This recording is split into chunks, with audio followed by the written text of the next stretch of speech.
ಒಂದು ದೇಶ ಒಂದು ಚುನಾವಣೆ. ದೇಶಾದ್ಯಂತ ಏಕಕಾಲಕ್ಕೆ ಚುನಾವಣೆ ನಡೆಸೋ ಉದ್ದೇಶದ ಈ ಮಸೂದೆಯ ಪರಿಶೀಲನೆ ನಡೆಸ್ತಾ ಇರೋ ಜಂಟಿ ಸಂಸದೀಯ ಸಮಿತಿ ಅಧ್ಯಕ್ಷ ಪಿಪಿ ಚೌಧರಿ ಅವರು ನೀಡಿರೋ ಒಂದು ಹೇಳಿಕೆ ಈಗ ಚರ್ಚೆಗೆ ಇಂಬು ಕೊಟ್ಟಿದೆ. ಸಂವಿಧಾನದ ಆಶಯಗಳ ಬಗ್ಗೆ ಕಾಂಗ್ರೆಸ್ ನಾಯಕರು ಪ್ರಶ್ನೆ ಎತ್ತೋ ಹಾಗೆ ಮಾಡಿದೆ. ಹಾಗಾದ್ರೆ ಪಿಪಿ ಚೌಧರಿ ಅವರು ಕೊಟ್ಟಿರ್ತಕ್ಕಂಥ ಹೇಳಿಕೆ ಏನು? ಕೈ ನಾಯಕರ ಆಕ್ಷೇಪ ಯಾಕೆ? ನೋಡೋಣ ಎಳೆ ಎಳೆ ರಾಜಕೀಯದಲ್ಲಿ ಮೊದಲ ಎಳೆಯಲ್ಲಿ.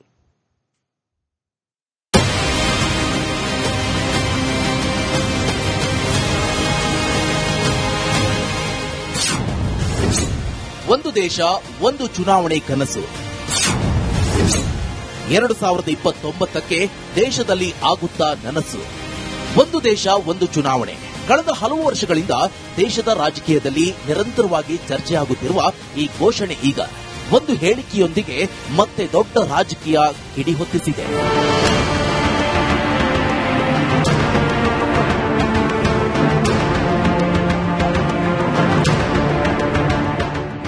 ಅದ್ಯಾವ ಹೇಳಿಕೆ ಅಂದ್ರೆ, ಒಂದು ದೇಶ ಒಂದು ಚುನಾವಣೆ ಮಸೂದೆ ಪರಿಶೀಲನೆಗೆ ರಚಿಸಿರುವ ಜಂಟಿ ಸಂಸದೀಯ ಸಮಿತಿ ಅಧ್ಯಕ್ಷ ಪಿಪಿ ಚೌಧರಿ ಅವರು ಹೇಳಿರೋದೇನು ಅಂದ್ರೆ, 2028ರ ಜುಲೈ ತಿಂಗಳ ಒಳಗೆ ಸಂವಿಧಾನ ತಿದ್ದುಪಡಿಯೂ ಆಗುವುದರೊಂದಿಗೆ ಎಲ್ಲ ರಾಜ್ಯಗಳ ಸರ್ಕಾರಗಳು ಸಹಕಾರ ನೀಡಿದ್ರೆ ಈಗ 2029ರಲ್ಲಿ ಲೋಕಸಭೆ ಮತ್ತು ವಿಧಾನಸಭೆ ಚುನಾವಣೆಗಳನ್ನ ಒಟ್ಟಿಗೆ ನಡೆಸುವುದು ಸಾಧ್ಯ ಅಂತ ಹೇಳಿದ್ದಾರೆ.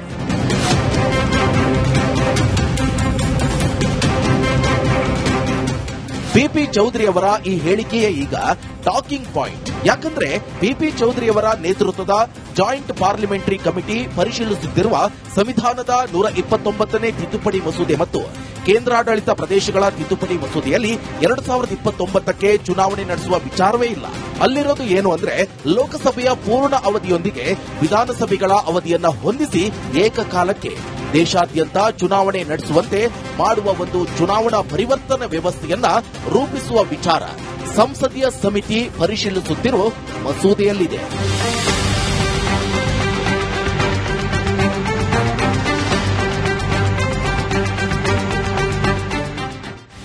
ಹಾಗಾದ್ರೆ 2029ಕ್ಕೆ ಚುನಾವಣೆ ನಡೆಸೋ ಮಾತು ಈಗ ಯಾಕಂದ್ರೆ, ಎನ್ಡಿಎ ಆಡಳಿತದಲ್ಲಿರುವ 22 ರಾಜ್ಯಗಳು ಮತ್ತು ಕೇಂದ್ರಾಡಳಿತ ಪ್ರದೇಶಗಳನ್ನ 2029ರ ಲೋಕಸಭಾ ಚುನಾವಣೆಯೊಂದಿಗೆ ಹೊಂದಿಸುವ ಸಾಧ್ಯತೆಯ ಚರ್ಚೆಗೆ ಜಂಟಿ ಸಂಸದೀಯ ಸಮಿತಿಯ ಅಧ್ಯಕ್ಷ ಪಿಪಿ ಚೌಧರಿ ಅವರು ಇಂಬು ನೀಡಿದ್ದಾರೆ.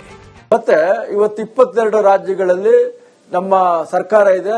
ಹಾಗಾಗಿ ನೆಕ್ಸ್ಟ್ ಏನು ಜುಲೈ 28ರೊಳಗಡೆ ನಮ್ಗೆ ಏನಾದ್ರು ಸಿಕ್ಕಿದ್ರೆ ನಮ್ಗೆ ಅವಕಾಶ ಇದೆ, ನಾವು ಮಾಡಬಹುದು ಅನ್ನೋದನ್ನ ಕೂಡ ಹೇಳಿದ್ದಾರೆ. ಏನೋ ಒಂದೇ ಎಲೆಕ್ಷನ್ ಮಾಡಬಹುದು ಅಂತ ಹೇಳಿ. ಮಾಡಿದ್ರೆ ತಪ್ಪೇನಿದೆ? ಇವತ್ತಿನ ದಿವಸ ಫಾರ್ ಎಕ್ಸಾಂಪಲ್ ಇವತ್ತು ಕರ್ನಾಟಕನೇ ತಗೊಳ್ಳಿ.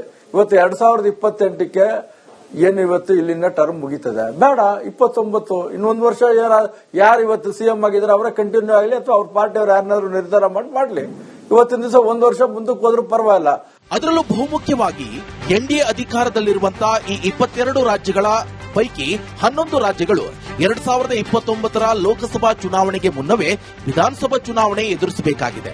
ಅಂತಹ ರಾಜ್ಯಗಳ ವಿಧಾನಸಭೆಯ ಅವಧಿಯನ್ನ ವಿಸ್ತರಿಸಬೇಕಾಗುತ್ತದೆ. ಮತ್ತೊಂದು ಕಡೆ ಆಂಧ್ರಪ್ರದೇಶ, ಅರುಣಾಚಲ ಪ್ರದೇಶ, ಸಿಕ್ಕಿಂ ಮತ್ತು ಒಡಿಶಾ ಈಗಾಗಲೇ ಲೋಕಸಭೆಯೊಂದಿಗೆ ವಿಧಾನಸಭಾ ಚುನಾವಣೆ ನಡೆಸುವ ರಾಜ್ಯಗಳಾಗಿವೆ. ಉಳಿದ ರಾಜ್ಯಗಳು 2029ರ ನಂತರವೂ ವಿಧಾನಸಭೆಯ ಅವಧಿ ಇರುವಂತಹ ರಾಜ್ಯ ಸರ್ಕಾರಗಳ ಅವಧಿಯನ್ನ ಕಡಿಮೆ ಮಾಡಿ 2029ಕ್ಕೆ ಚುನಾವಣೆ ನಡೆಸುವಂತೆ ಮಾಡಬೇಕಾಗುತ್ತದೆ. ಅಂದ್ರೆ ಪೂರ್ಣಾವಧಿ ಪೂರೈಸಲು ಅವಕಾಶ ಕೊಡದೆ ಮೊಟಕುಗೊಳಿಸಬೇಕಾಗುತ್ತದೆ.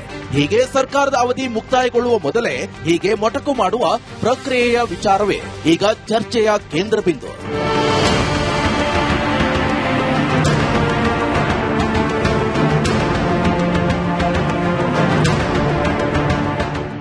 ಒಂದು ರಾಜ್ಯದ ಜನರು 5 ವರ್ಷದ ಅವಧಿಗೆ ಸರ್ಕಾರವನ್ನ ಆಯ್ಕೆ ಮಾಡಿದ್ರೆ ಆ ಸರ್ಕಾರದ ಅವಧಿಯನ್ನ 3 ವರ್ಷಕ್ಕೆ ಅಥವಾ 4 ವರ್ಷಕ್ಕೆ ಇಳಿಸುವ ಅಧಿಕಾರ ಯಾರಿಗಿದೆ? ಜನರು ಕೊಟ್ಟ 5 ವರ್ಷದ ಜನಾದೇಶವನ್ನ ರಾಜಕೀಯ ಕಾರಣಕ್ಕಾಗಿ ಮಧ್ಯದಲ್ಲೇ ಕೊನೆಗೊಳಿಸಬಹುದೇ? ಹೀಗೆ ಕೊನೆಗೊಳಿಸುವುದು ಎಷ್ಟು ಸಮಂಜಸ ಎನ್ನುವಂತ ಪ್ರಶ್ನೆಯನ್ನೇ ವಿರೋಧ ಪಕ್ಷಗಳ ನಾಯಕರು ಕೇಳುತ್ತಿದ್ದಾರೆ. ಇವತ್ತಿನ ದಿವಸ ವಿರೋಧ ಪಕ್ಷಗಳು ವಿರೋಧ ಮಾಡೋದಕ್ಕೆ ಇರೋದ್ರಿಂದ ಮಾಡ್ತಾ ಇದ್ದಾರೆ. ಆದ್ರೆ ದೂರದೃಷ್ಟಿಯಿಂದ ಮತ್ತೆ ಸಮಗ್ರ ದೇಶದ ಅಭಿವೃದ್ಧಿನ ಯೋಚನೆ ಮಾಡಿದಾಗ ಇದನ್ನ ಮಾಡೋದು ತುಂಬಾ ಒಳ್ಳೇದು ಅನ್ಸುತ್ತೆ. 5 ವರ್ಷದ ಜನಾದೇಶ, ಮಧ್ಯದಲ್ಲೇ ಚುನಾವಣೆಯ ಉದ್ದೇಶ.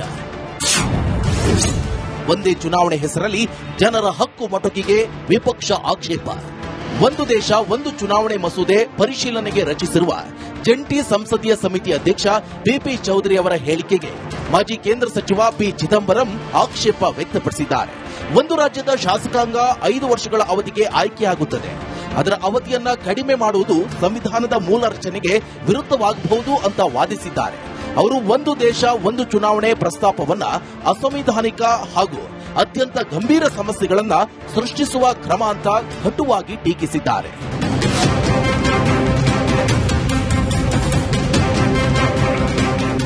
ಚಿದಂಬರಂ ಅವರ ವಾದದ ಸಾರ ಏನು ಅಂದ್ರೆ, ಚುನಾವಣೆಗಳ ದಿನಾಂಕಗಳನ್ನ ಹೊಂದಿಸುವುದಕ್ಕಾಗಿ ಜನರಿಂದ ಆಯ್ಕೆಯಾದ ರಾಜ್ಯ ಸರ್ಕಾರದ ಸಂವಿಧಾನಾತ್ಮಕ ಅವಧಿಯನ್ನೇ ಕತ್ತರಿಸುವುದು ಕೇವಲ ಚುನಾವಣಾ ನಿರ್ವಹಣೆಯ ವಿಚಾರವಲ್ಲ, ಅದು ಜನಾದೇಶದ ಅವಧಿಯನ್ನ ಬದಲಿಸುವ ಪ್ರಶ್ನೆ.